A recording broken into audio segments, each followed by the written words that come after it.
Match list 1 with list 2। जो solution of chloroform and acetone है CHCl3 है, इसमें सॉल्यूशन के अंदर इंटरमोलिकुलर फोर्सेस होती हैं कुछ, करेक्ट। एंड अगेन जो आपका एसीटोन है उनके बीच में भी, यानी एसीटोन मॉलिक्यूल के बीच में भी कुछ IMF फोर्सेस होती हैं। लेकिन जब आप इन दोनों का सॉल्यूशन बना देते हो तो जो सॉल्यूशन बनता है, यानी ये फॉर एग्जांपल उनके बीच में आपको देखने को मिलेगा कि हाइड्रोजन बॉन्डिंग हो जाती है, समझो। यानी मैं ये कह सकता हूँ कि जो इंटरमोलिकुलर फोर्सेस हैं बिटवीन जो ये आपका सॉल्यूशन है वो is more than the individual compounds, समझ में। नाउ इसका मतलब ये भी है कि जैसे ये फॉर एग्जांपल क्लोरोफॉर्म है, इधर आपका एसीटोन है और आपका ये मिक्सचर है ये या हाइड्रोजन बॉन्डिंग वाला। अब क्योंकि इंटरमोलिकुलर फोर्सेस इसमें सबसे ज़्यादा हैं तो मैं ये कह सकता हूँ अगर मैं इसको बॉयल कर रहा हूँ, समझ में, ध्यान से देखना, इसको मैं अगर बॉयल कर रहा हूँ तो ये वेपर प्रेशर या वेपर थोड़ी कम रिलीज करेगा। इनफैक्ट बहुत ज़्यादा हाई टेम्परेचर पे जब ये मैं हाई बॉइलिंग पॉइंट हो जाएगा इसका तब वो टूटना शुरू होगा। अनलाइक दिस, ये थोड़े से कम टेम्परेचर पे ही बॉइलिंग पॉइंट हो जाएगा।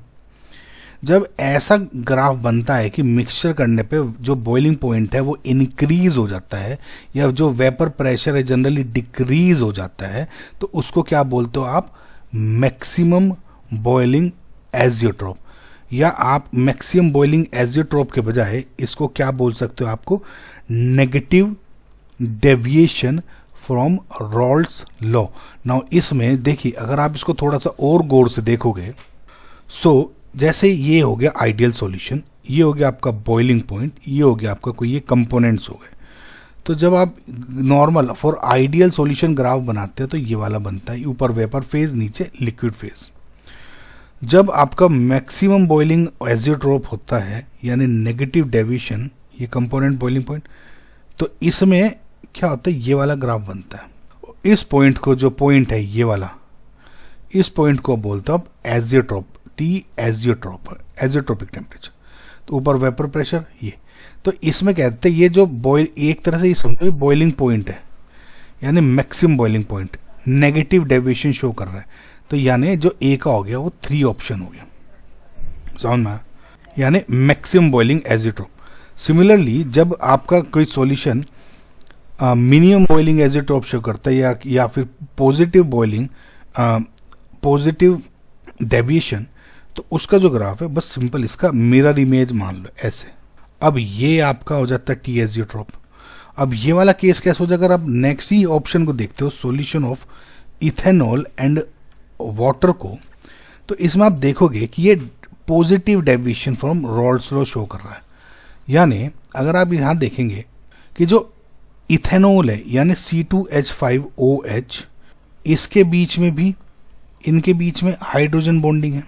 सिमिलरली जो वाटर मॉलिक्यूल है इनके बीच में भी आपको हाइड्रोजन बॉन्डिंग दिखती है इंडिविजुअल कंपोनेंट्स के बीच में। लेकिन जब आप इनको मिक्स कर देते हो यानी C2H5OH और HOH, इनके बीच में भी आपको हाइड्रोजन बॉन्डिंग दिखती है।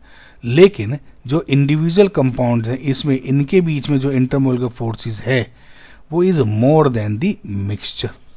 यानी जब आप इनका ज्वाइन कर रहे हो, इनके बीच में जो हाइड्रोजन बॉन्डिंग बन रही है वो इंटरमोलिकुलर फोर्सेस इनफैक्ट इनके बीच में कम हो गई है। यानी जो पहले यहाँ इन बॉन्ड्स को ब्रेक करने में जो टेम्परेचर लग रहा था इंडिविजुअल में, मिक्सचर में अब वो कम ही टेम्परेचर पे ये बॉन्ड टूट जाएगा। यानी इसको आप बोलते हो मिनिमम यहाँ पे टेम्परेचर, समझ में, ये हो जाता है मिनिमम बॉइलिंग एजियोट्रोप या positive deviation.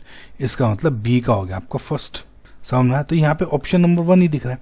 Again solution of benzene and toluene का पूछा है। देखिए जो बेंजीन एंड टोलुइन है दोनों के दोनों ऑर्गेनिक कंपाउंड है और दोनों केमिकली सिमिलर लिक्विड्स हैं बिकॉज दोनों ऑर्गेनिक हैं, करेक्ट। और ये क्या है, benzene and toluene generally forms an ideal solution, ये आपको एनसीईआरटी में दिख जाएगा। और जो आइडियल सॉल्यूशन है, फॉर एनी आइडियल सॉल्यूशन जो चेंज इन मिक्सिंग है, यानी volume change in mixing them, benzene को भी और टोलुइन को भी। In fact for any ideal solution del V mix भी जीरो होता है और del H enthalpy change on mixing भी आपकी जीरो होता है, यानी नो हीट इज एब्जॉर्ब्ड और evolved when these two components were mixed. समझ में आया? तो डेल वी मिक्स और डेल एच मिक्स होता है फॉर एनी आइडियल सॉल्यूशन। यहाँ इसका था तो सी का 4 हो गया।